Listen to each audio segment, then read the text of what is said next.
Bonjour et bienvenue dans Prière Inspirée. Je suis heureux de vous retrouver dans cette nouvelle semaine où nous allons parler des leçons que le prophète Jonas peut nous apporter. Et ce matin, en me réveillant, j'avais à cœur de mettre cet habit que j'ai reçu en cadeau lorsque j'étais au Congo-Kinshasa. Et je veux vraiment bénir toutes les personnes, les frères et les sœurs qui sont là-bas au Congo-Kinshasa, mais également au Congo-Brazza. Nous voulons vraiment bénir ces deux pays et déclarer la bénédiction du Seigneur sur votre pays, sur votre nation. Et j'avais une pensée qui s'élevait en moi alors que je pensais au Congo. Vous savez, Jean-Baptiste est venu, il a préparé le chemin du Seigneur. Et je crois que le Saint-Esprit est en train de préparer des hommes et des femmes qui vont eux-mêmes préparer le chemin du Seigneur, le chemin du réveil. Et je voudrais vous encourager à ne pas résister à l'appel du Seigneur Jésus-Christ parce que Dieu veut mettre une bénédiction, une grâce et une faveur sur votre pays. Que vous soyez au Congo-Kinshasa, que vous soyez au Congo-Brazza ou l'une de ces villes, nous voulons déclarer la gloire du Seigneur Jésus-Christ sur vous et sur votre nation. Dieu n'a pas oublié votre nation et à EMCI, nous aimons votre nation et nous bénissons votre nation. Nous prions pour vous et nous croyons que le Seigneur n'a pas dit son dernier mot, mais que comme Jean-Baptiste a préparé le chemin du Seigneur, il est en train de préparer des hommes et des femmes pour cette nation, des hommes et des femmes qui vont peut-être dans la politique changer les choses, peut-être au niveau de l'économie changer des situations et des choses. Que le Saint-Esprit puisse aujourd'hui continuer de parler à votre cœur si peut-être vous avez résisté et vous préparer parce que vous devez préparer le chemin du Seigneur Jésus-Christ. Gloire à Dieu. Alors pendant toute cette semaine, nous allons parler du prophète Jonas et je vais lire aujourd'hui le premier chapitre du livre de Jonas, demain le second chapitre et ainsi de suite. Jeudi et vendredi, nous allons lire 2 fois le chapitre 4 du livre de Jonas. Et aujourd'hui particulièrement, la mission, c'est pour ceux qui fuient l'appel de Dieu et également ceux qui sont tout simplement appelés quelque part par le Seigneur Jésus-Christ. Je voudrais d'abord lire un témoignage. Le témoignage que nous avons reçu, je viens de le recevoir en fait juste en arrivant à l'émission, c'est José qui me l'a partagé. Alors c'est Émilie qui dit qu'elle a passé 3 mois de vacances au Togo. C'était vraiment super. Elle dit à son retour en Allemagne, là où elle habite, elle a remarqué que son enfant de 1 an, donc on peut dire son bébé, ne cessait de se gratter les pieds. Et elle dit, le lendemain, à ma grande surprise, je voyais que quelque chose se déplaçait dans ses 2 pieds comme des vers. Voyant que cela augmentait de dimension de jour en jour, je l'ai décidé de l'amener aux urgences car c'était un samedi. Alors il explique qu'arrivé à l'hôpital de sa ville, les docteurs ont dit qu'ils n'avaient jamais vu cela, ils ont commencé à prendre des photos. Ils ne savaient pas ce qui se passait, il y avait des collègues qui entraient dans la chambre, etc. Et finalement, ils pensaient que c'était le ver de Guinée parce que l'enfant ne sentait ni douleur ni fièvre. Et ils l'ont transféré dans un autre hôpital, un hôpital encore plus spécialisé. Mais là encore, c'était la même chose. Ils ont pris des photos, ils ne savaient pas du tout ce que c'était. Et ils lui ont donné finalement un produit qui devait normalement calmer les démangeaisons. Elle explique donc que le samedi, elles sont rentrées tout épuisées et que le lendemain, elle suivait une prédication dans laquelle le pasteur Joel Spinks témoignait sur l'accident de sa belle-sœur et comment la puissance de Dieu s'est manifestée malgré cet accident et après cet accident. Elle dit, j'ai commencé à proclamer la guérison sur ma fille. Elle dit, chaque jour qui passait, la chose qui se trouvait dans les pieds de mon enfant augmentait de dimension jusqu'à la plante de ses pieds. Alors elle nous a envoyé une photo où effectivement son petit pied est vraiment boursouflé, les doigts de pied, etc. Malheureusement, la photo est trop petite pour que je puisse vous la montrer. Peut-être vous n'auriez même pas voulu la voir. Et elle dit, le jour où j'ai vu la vidéo où pasteur Jérémie est parti chez l'enfant qui avait été guéri de la drépanocytose, ce témoignage m'a vraiment fortifié et j'ai dit que Dieu allait également guérir mon enfant. J'en étais convaincu. La nuit même, j'ai fait un songe où le Seigneur m'a dit, j'ai guéri Julia, le nom de ma fille. Amène-la là où je t'indiquerai pour que sa guérison soit totale. Et j'ai vu une entrée de cabinet médical. Alors elle explique qu'à son réveil, elle pensait à ça, mais elle commençait un peu à se demander si c'était vraiment le Seigneur parce qu'elle connaissait bien le cabinet, c'était juste à côté de chez elle. Elle y avait déjà été et ces gens n'étaient pas très gentils lorsqu'elle y avait été plusieurs fois. D'autre part, elle n'était pas très compétente. Et troisièmement, elle avait été dans des hôpitaux spécialisés, ils n'avaient pas trouvé ce que c'était, alors elle se posait la question, mais si je vais là-bas, ils ne pourront pas non plus répondre à cette situation. Et finalement, elle est allée, elle a dit, je ne vais pas voir un médecin, mais je vais voir le Seigneur Jésus, le grand docteur. Et lorsqu'elle est allée dans ce cabinet, le docteur n'était pas là. Mais par contre, il y avait une autre femme qui le remplaçait, qui était extrêmement gentille. Elle s'est rappelée lors de l'émission, j'avais dit « Laissez venir à moi les petits-enfants ». Et cette femme était vraiment d'une manière extraordinaire. Elle dit d'une gentillesse extrême avec son enfant. Elle dit « Je lui ai montré les pieds de ma fille ». Elle a dit qu'elle avait déjà vu cela. Et il lui a dit que c'était une infection rare. En fait, ça s'appelle larva migrans cutanea. Et il lui a prescrit une crème à utiliser. Elle dit au bout de 2-3 jours, déjà les pieds de mon enfant étaient normaux. Et je voudrais dire que maintenant mon enfant est totalement guéri. Et je remercie le Seigneur Jésus-Christ d'être passé par l'émission Prière inspirée pour la guérison complète de ma fille. Comme le pasteur Jérémie l'a proclamé, vous pouvez même écouter le début de la vidéo, l'alliance entre Joseph et Judas. C'était une émission de prière inspirée et vous verrez combien Dieu est grand. Alors gloire à Dieu pour ce témoignage. Il était assez long, mais nous sommes tellement reconnaissants de ce que Dieu fait dans la vie d'hommes et de femmes qui sont au bout du tunnel, dans une situation où ils ne savent pas quoi faire, où même les médecins ne savent pas quoi faire. Et le Seigneur Jésus-Christ commence à élever la foi, parfois par le témoignage ou par une parole particulière. Et nous croyons que le Saint-Esprit veut vous donner ces paroles particulières et ces directions divines par des songes, par une prédication, par un verset de l'Écriture, que la parole de Dieu puisse faire naître en vous la foi nécessaire, cette foi dont vous avez besoin, et que le Saint-Esprit puisse vous amener à faire des songes ou des visions, entendre sa voix, afin que votre foi soit complète en Jésus-Christ. Nous voulons déclarer la gloire du Seigneur Jésus-Christ sur tous ceux qui sont malades maintenant. Je vous proclamer, et là où vous êtes, vous pouvez mettre votre main là où vous êtes malade, ou la main là où peut-être votre enfant est malade, ou quelqu'un dans la maison est malade, et je veux proclamer la puissance de Jésus-Christ. Au nom de Jésus, nous déclarons la guérison. Nous parlons la guérison maintenant par les meurtrissures du Seigneur Jésus-Christ. Nous déclarons que le sang de Jésus vous purifie, que le sang de Jésus maintenant vient libérer la puissance de Dieu et que la puissance de Dieu traverse tout votre être. La gloire de Jésus-Christ est sur vous maintenant et vous êtes libérés de cette puissance satanique, de ce joug impur, de toute souillure au nom de Jésus. Nous déclarons la gloire du Seigneur sur vous maintenant et la puissance de Dieu pour vous libérer et pour vous guérir complètement de la tête aux pieds. Gloire à Dieu, vous êtes libres, vous êtes guéris par le Saint-Esprit, par le sang de Jésus et par la puissance de Dieu. Nous déclarons votre délivrance totale, le joug est ôté de dessus vos épaules. Gloire à Dieu. Aujourd'hui, j'aimerais vraiment vous encourager. Dans le livre de Jonas, nous voyons au premier chapitre l'histoire de ce Jonas, un prophète de Dieu. Quelqu'un qui avait été appelé par le Seigneur et qui malheureusement a été à l'opposé de son appel. Et vous êtes peut-être l'une de ces personnes. Vous êtes peut-être comme Jonas aujourd'hui, vous avez reçu une direction particulière. Au fond de vous, vous savez que vous n'êtes pas à la place à laquelle Dieu vous avait appelé. Quelque part, vous savez quel est votre appel et vous êtes loin de cet appel. Et aujourd'hui, mais pendant toute cette semaine également, le Saint-Esprit va vous parler, il va peut-être entre guillemets, augmenter ce que je vais partager par des révélations particulières, par des songes que vous allez recevoir, vous rappeler des choses. C'est le Saint-Esprit, il vous rappelle ce que Jésus a dit, il vous rappelle aussi peut-être ce qu'il vous a dit personnellement. Et je crois que le Saint-Esprit aujourd'hui et pendant toute cette semaine va se glorifier en appelant ceux qu'il a appelés, en les rappelant encore et en rappelant l'appel qu'il leur a donné. Alors aujourd'hui, je vais lire le livre de Jonas, le chapitre 1. Aujourd'hui, demain nous lirons le chapitre 2.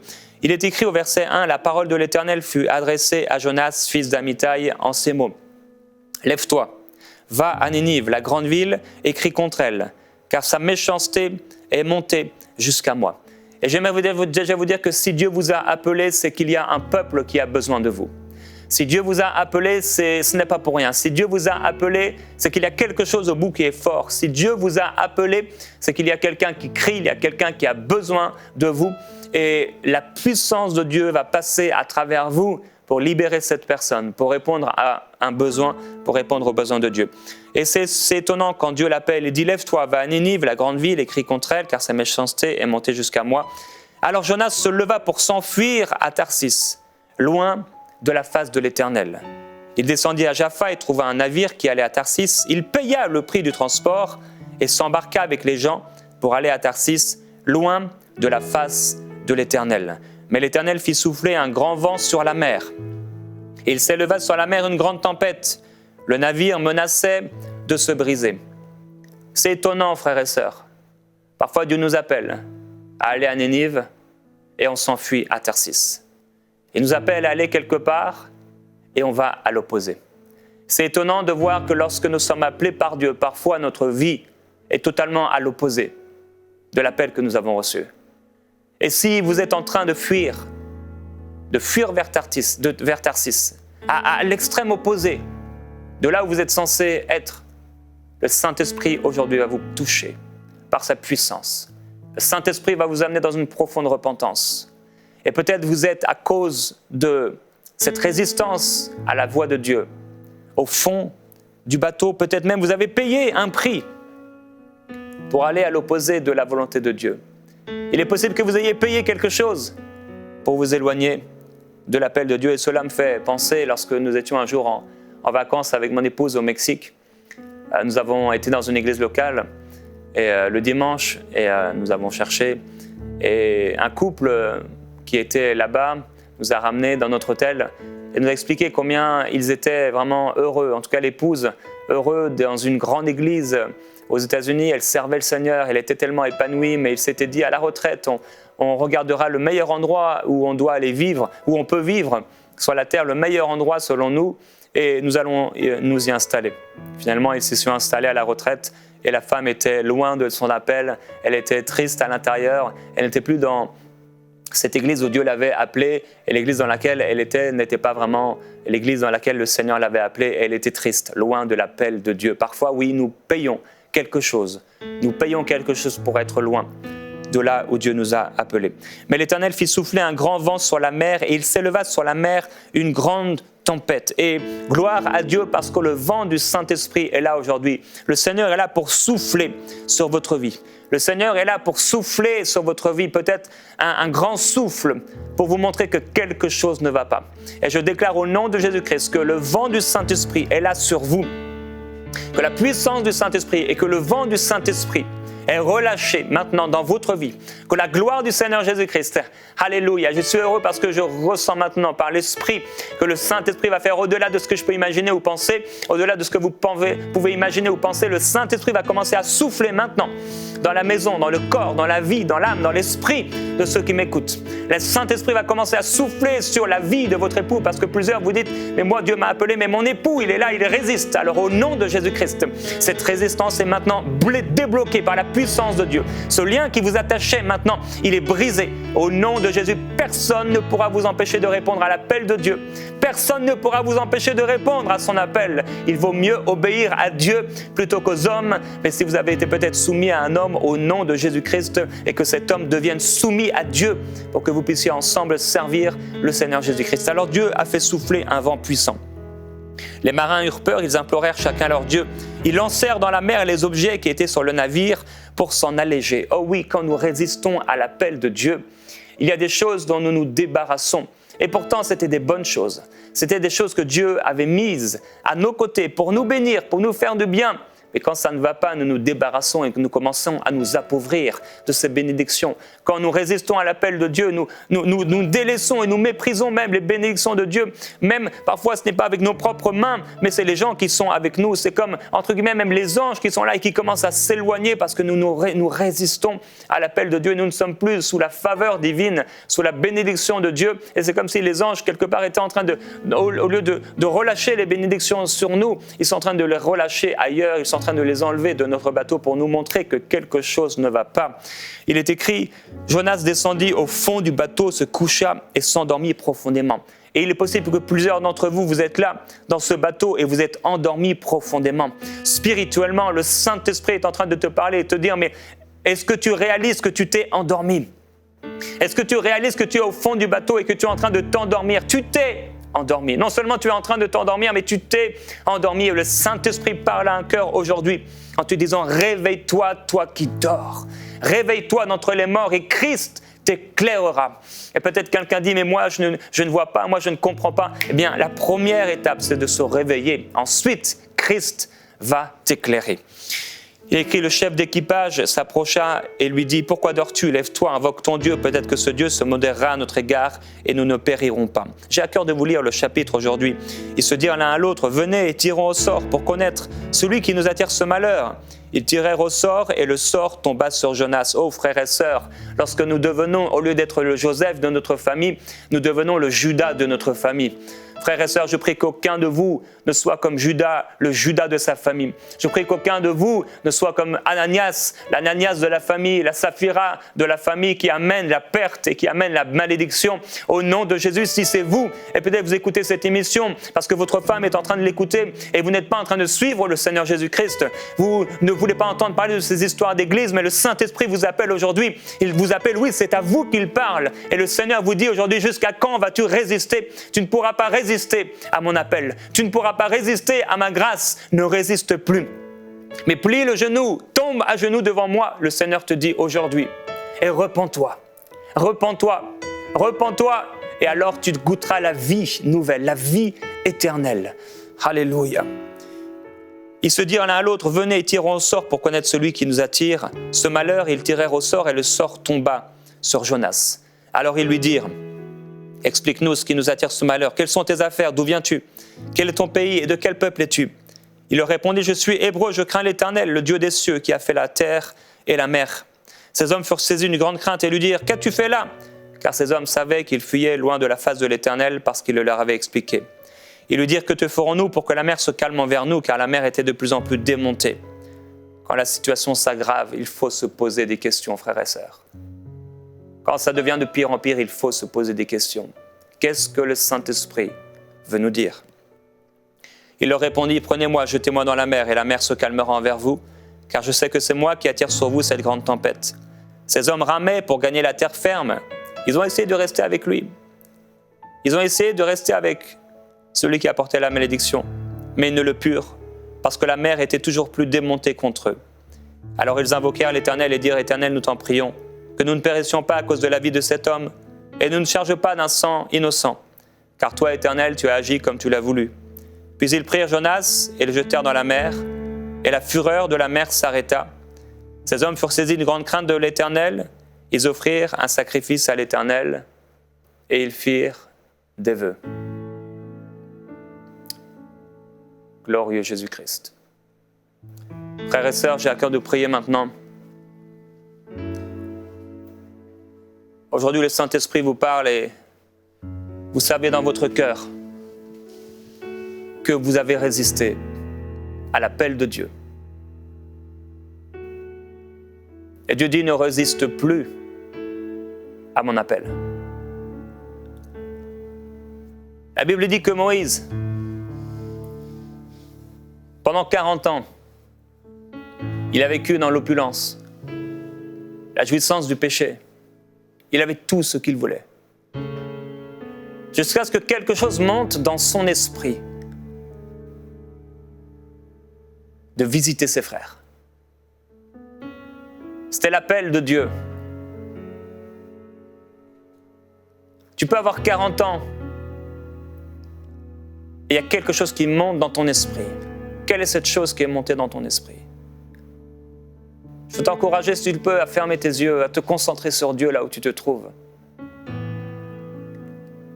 Si tu peux fermer tes yeux et le Saint-Esprit te pose la question. Qu'ai-je fait monter dans ton cœur?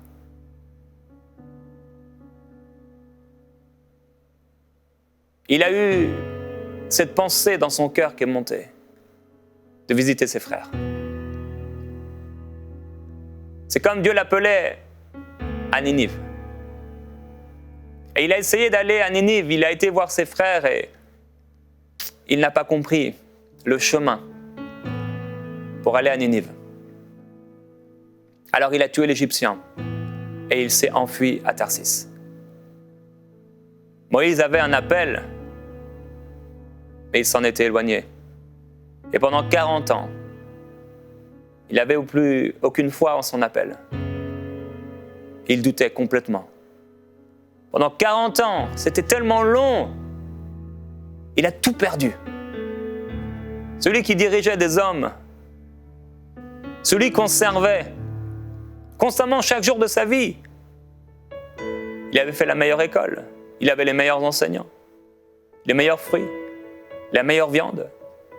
On le servait. on le servait comme s'il était quelqu'un d'important. Même à 15 ans, on le servait comme s'il avait 50 ans. Il avait tout ce qu'il voulait. Et quand la volonté de Dieu s'exprimait en lui, et qu'il n'a pas compris le chemin, il a tout perdu. Je veux parler à quelqu'un aujourd'hui qui a entendu l'appel de Dieu, mais qui n'a pas compris le chemin pour y entrer. Et à cause de cela, vous avez dit, et vous dites, mais j'ai obéi au Seigneur, et pourtant j'ai tout perdu.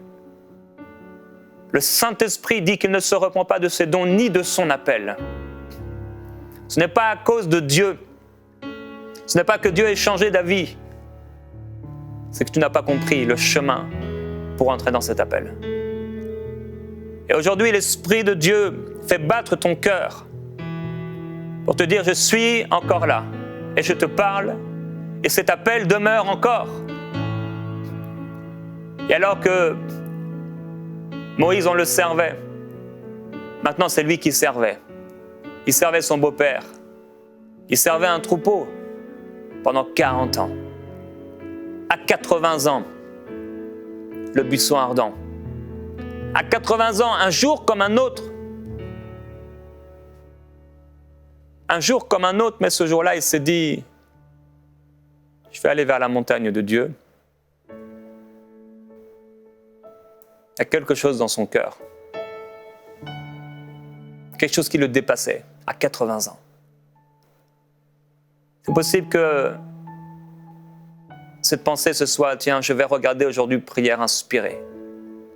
Et là, tout à coup, le Saint-Esprit parle. Le Saint-Esprit touche. Le Saint-Esprit dirige. Il avait 80 ans, cet homme dont nous parlons dans toutes nos églises. Moïse. J'aimerais te dire que ce n'est pas trop tard. Ce n'est pas trop tard. Père, je veux prier pour ce frère, pour cette sœur qui a longtemps résisté. Elle a résisté en ne se préparant pas. Elle ne s'est pas préparée. Il ne s'est pas préparé à ce que tu lui as montré. Il devait se préparer. Elle devait se préparer spirituellement et dans le naturel. La préparation devait être totale, entière, à la fois spirituelle, à la fois naturelle. Père, c'est toi qui m'as inspiré aujourd'hui à parler de ceux qui fuient leur appel. Alors je te glorifie parce que tu travailles et tu agis dans l'esprit de ceux qui m'écoutent aujourd'hui. Avec force, tu les secoues intérieurement. Comme dans l'Ancien Testament où il est écrit que certains étaient remués à l'intérieur. Même toi, Jésus-Christ, parfois tu as été remué à l'intérieur de toi, remué de compassion. Je prie, Seigneur, que tu remues intérieurement des hommes et des femmes, qu'ils soient des enfants, qu'ils soient des adolescents, qu'ils soient des jeunes gens, qu'ils soient des adultes ou des hommes ou femmes mûrs en âge, même des vieillards. Glorieux Jésus-Christ. O somai brete kori baya satalavaite bro pueliastoninai ikorosa bro prendi li shatalavaite, parce que tu es celui qui renverse la sagesse des hommes. Et la folie de Dieu est plus forte que la sagesse des hommes. Il n'est pas question de nous, il est question de toi, Seigneur. Il est question de ce peuple qui crie. Il est question de Ninive qui doit être sauvé. Oui, même s'il y a des gens à Tarsis qui ont besoin de toi, toi tu nous as appelés à Ninive. C'est là la faveur, c'est là que se trouve la faveur, c'est là que se trouve le parapluie de bénédiction, le manteau de grâce et de faveur. Père, je prie pour ceux qui ont résisté, qui ne se sont pas préparés. Je prie également pour ceux qui ont fui. Ils ont couru, ils ont payé le prix du transport pour s'éloigner parce qu'ils ont eu peur. parce qu'ils ont rencontré des difficultés. Quelle que soit la raison pour laquelle ils ont fui, Père, je prie aujourd'hui que ton esprit les saisisse, que ton esprit les touche, que ton esprit les percute, que ton esprit les amène, Seigneur, à obéir. À obéir. Je prie pour cette personne, même si c'est dur, même si le prix est fort, même si elle se sent incapable, incompétente, même si peut-être elle est maintenant dans une société et elle est stable dans la vie économique. Et pourtant, ce n'est pas là où tu l'as appelée. J'appelle ta sagesse. J'appelle ton intelligence pour qu'elle puisse discerner. Que le buisson ardent vienne. Le buisson ardent est là aujourd'hui. Merveilleux Jésus-Christ, je te glorifie, c'est toi qui appelles. C'est toi qui appelles. Tu appelles encore des hommes et des femmes à te servir. Tu appelles des hommes et des femmes à dire oui. Tu appelles des hommes et des femmes à se soumettre à toi. Tu appelles des hommes et des femmes à ne plus résister. Des hommes et des femmes à se soumettre. Des hommes et des femmes à répondre à ton appel. Des hommes et des femmes à plier le genou. À plier le genou, à mourir à eux-mêmes, à leur volonté, à leur désir. À délaisser les richesses, à délaisser la jouissance éphémère du péché pour dire oui à l'appel, pour dire oui à ton cœur, pour dire oui à ta volonté. Il faut que le peuple de Ninive soit sauvé. Il faut que ce monde soit sauvé. Il faut que cette génération soit sauvée. Il faut que ces enfants soient arrachés du royaume des ténèbres. Il faut qu'ils soient arrachés de leurs abuseurs, de ceux qui leur font du mal. Il faut que ces femmes soient libérées. Il faut que ces hommes puissent reconnaître que Dieu est Dieu. Il faut que ce monde puisse savoir que tu es le Seigneur des Seigneurs. Père, je prie pour ceux que tu as appelés à créer des associations, des organismes, Seigneur, des missions, des choses dans l'humanitaire, Seigneur, dans la société, dans les finances, dans l'immobilier, dans la politique, Seigneur, dans le pastorat, quel que soit le niveau, quel que soit l'appel. Je prie, Père, pour un peuple bien disposé. Tu ne cherches pas des hommes et des femmes qui soient parfaites. Tu cherches des gens disposés. Tu cherches des gens disponibles. Oh, au nom de Jésus-Christ, que tout ce qui est les liens, les chaînes, que tout ce qui vient, les barreaux de fer, et ils sont brisés au nom de Jésus. Qu'ils soient brisés dans le nom du Seigneur Jésus-Christ, que ces barreaux de fer, le fer de l'intelligence, le fer de la compréhension, le fer des calculs, le fer des raisonnements, que le fer maintenant soit brisé, que ces barreaux de fer soient brisés, qu'ils fondent à cause du feu de Dieu, qu'ils fondent à cause de l'appel et du feu de l'appel. Au nom de Jésus-Christ, que le feu de l'appel soit sur vous, que le feu de l'appel soit sur vous, que le feu de Dieu soit sur vous au nom de Jésus, jusqu'à un point où vous ne pourrez plus. Et vous allez, au lieu d'être assis sur votre bureau, sur votre chaise, vous ne pourrez pas faire autre chose que de plier sous la puissante main de Dieu.